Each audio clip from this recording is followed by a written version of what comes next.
Hello, it's your favorite sports Unc here. Don't forget to hit that subscribe button to join the fastest growing community on YouTube. Remember, Nightcap doesn't happen without you. So please subscribe or you're going to make Ocho cry.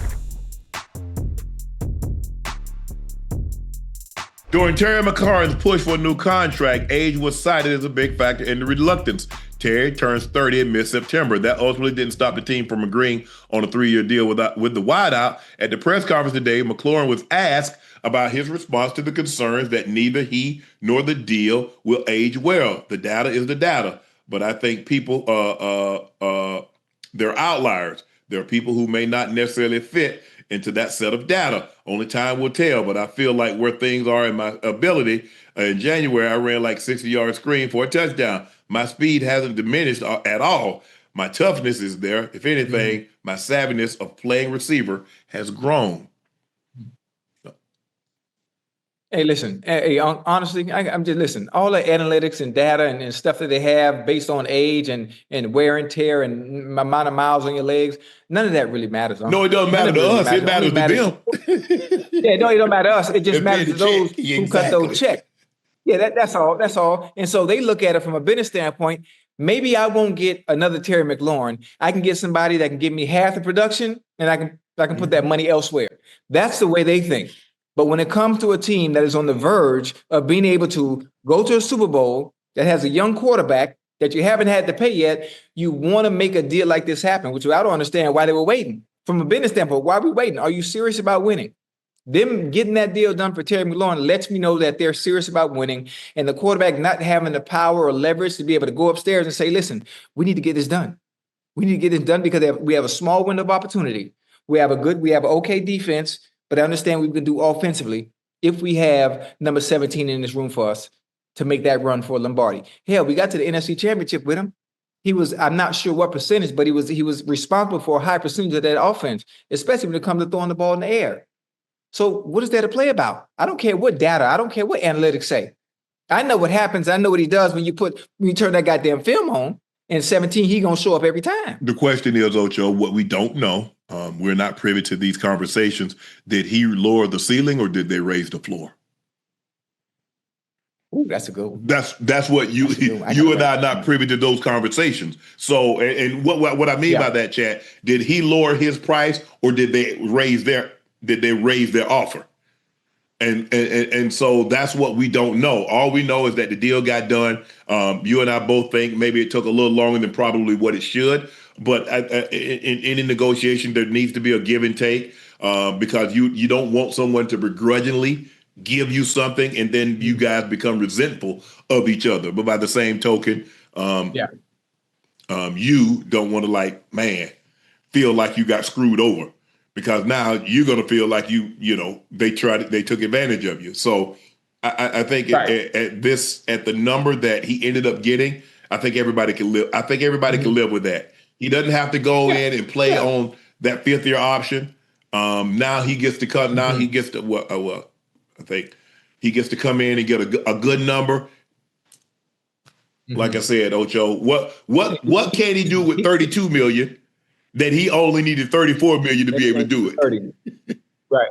Right. Yeah. He comes in fair. It's a respectful offer. Obviously, it's not the highest. It's not as high as you want, obviously, because you are 30. But they found a happy medium. A happy medium for him, his family, wife, kids.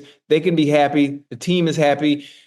Jaden Daniels gets his receiver on a nice peace, sound mind. So now all you can do, the business side of it is over. Let's go play football. Let's play football and prepare for week 1 with no distractions. Yeah, we all good. They're gonna have to do something with Laramie Tunsil. They're gonna have to do something with Louisville. Are they gonna do anything with Marshawn Lattimore? That's the question. Jaden Daniels is coming up in after next year. So they got some other pieces and they needed to get this out of the way so they don't have this going into a next season with Tunsil and Lovu and those other and a few other guys. Ocho, let's go ahead and piece by piece because in 2 years you're gonna have to go see 5. I think his number ain't Jaden Daniels 5. Yeah, you're gonna have to see it. Yeah, and it's gonna cost you a chunk of change. Now it's gonna Oh, yeah, you have to do something strange for a little. You have to do something strange to pay that piece of change. And you got to understand, you got three quarterbacks, right? That's going to come up and it's going to break the bank for their team. So you want to take advantage of those situations now. Over there in Houston, boy, you better back the brink truck up. Down there in Washington, you better be able to back the brink truck up. At some point, I think after the season, no, Caleb Williams got one more. Bo Nix, they finna have to back the brink truck up. Well, he got another year too. Yeah. Him and Caleb, him and Bo Nix and Caleb will be at the same time. All them came out the same draft. Oh yeah. Oh yeah. Come on, talk to me now. Talk to me nice too. Let me know. Show me how much you love me. It's gonna be I mean, look. The thing is, you try to win as much as you can because when these young quarterbacks, when it's time to dance, now it kind of inhibits what you're able to do. You can't just arbitrarily go, okay, I'll just go get that. Because when you have him on his rookie contract, you can do that.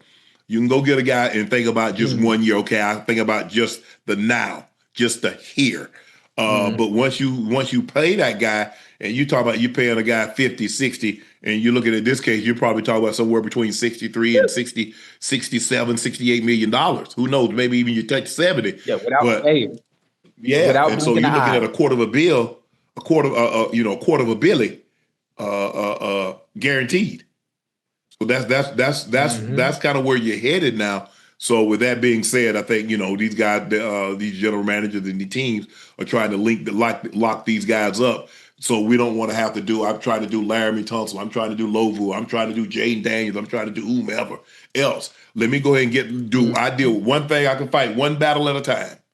I don't want to spread myself too thin. Let me fight one battle at a time. Okay, I got to fight Jaden Daniels. Let me go ahead and get this taken care of. Okay, I need to deal with Tunsil. I need to deal with Lovu. I need to whomever. Let me deal with one individual at a time. And I think that they'll be better served with that. But it was good that McLaurin got his money. Look, whether we like it or not, Ocho, everybody is losing analytics. Because guess what else everybody using? AI. Pretty soon they're gonna come with AI. The team's gonna be using AI to determine. Yeah, I mean, listen, the game of football is still football at the end of the day. I don't care what technology, what data, what analytics that teams try to go off of.